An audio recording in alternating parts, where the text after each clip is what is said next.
we talked. Y'all sat on the phone while we talked to B. And the last few weeks since we officially made her co-producer of the show, she's done such a great job of sharing topics, but one that really challenges the conversations that we have as men. And one of the topics she hit us with today is fucked me up. Like I read it. It fucked me up so bad that I read it wrong 4 times, and I just read it right and was like, oh my God. So from Brittany Nation, co-producer of Meet the Brave podcast, I got to say that because this is wild.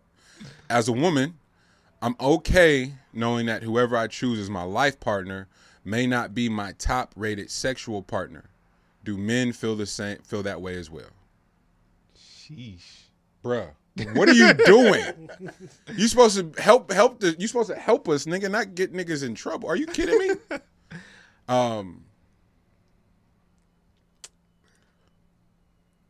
I think I thought that.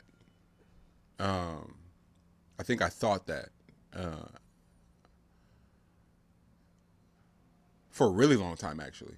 Like, even up to the point of meeting Teen, like I still was like, what's the compromise in that? You know what I'm saying? And then nigga just so happened to get lucky. Like I just again, it was like I was telling my cousins here from DC, and her boyfriend Daniel is amazing. But we just building, kicking, shooting and shit, and it's like based off of my experience and just being a fuck up, it was like no one should get this lucky in the realm of partner as I have. But to Brittany's point, I think I thought that for a really long time that you got to make a compromise on some end of it, and I didn't want to do that, like, because it's kind of the same way I feel about the albums that I made, and then leading up to working on Kev's album.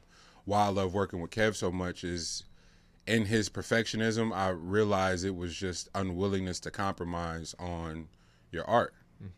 And I couldn't really find the words in and around like life partner, relationships, a future wife, what have you. It was like, but I didn't.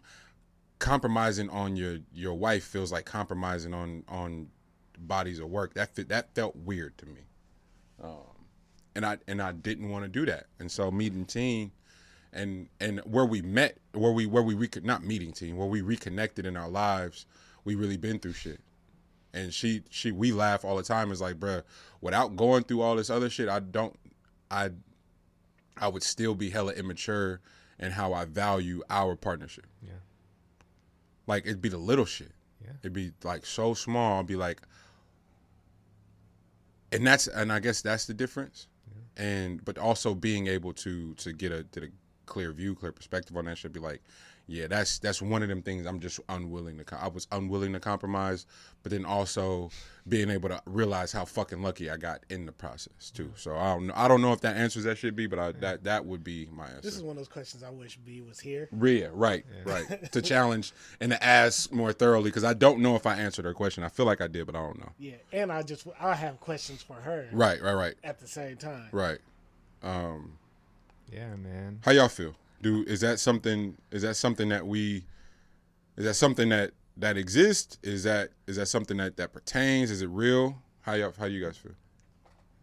I would say it's something, I think, like or at least for me, I think it's evolved. I think I did put a high priority on that, but I think you could have great sexual chemistry with someone, but that relationship be toxic as shit. Facts. And I've definitely been in that situation before. Right. And this is no blame on anyone. I think I recognize the parts I played in that. Right.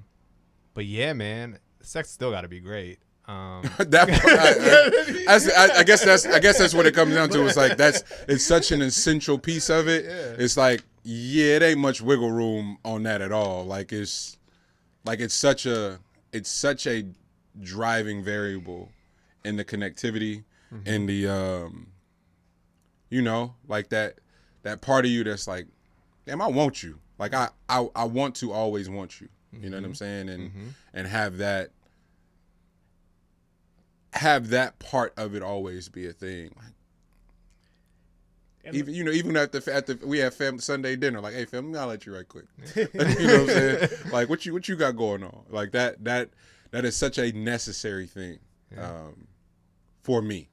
I don't want to put that on everybody else, but that was just one of those things that I wasn't willing to act like didn't fucking matter. That seems so silly to me. Yeah. Sex isn't that important. Bullshit. You can go tell that to whoever else you want. Yeah. And then with her question saying, like, the greatest sex escapade or partner. But then it goes back to the question. My top rated sexual partner. Yeah. Right. And then for me, the reason why I wish she was here is because then it goes back to my original hypothesis from many moons ago when I said, if you don't bust, it don't count. So is that why women have so many quote unquote friends? Because they're like, I didn't bust, that don't count. Yeah. And then at some point in time, is it them just like, all right, for me to find the right partner, maybe it's not the one that's going to make me bust the most, because usually they toxic as fuck. Sheesh. But like I said, she's not there, so I can't ask these questions. We could keep it reoccurring, because I imagine our listeners are going to have some volatile responses to this one. Thank you, Brittany, for knowing how to troll. Is Brittany Lil Nas X? She might be. They might be the same person. Lil Nas Brit? Lil Nas Brit.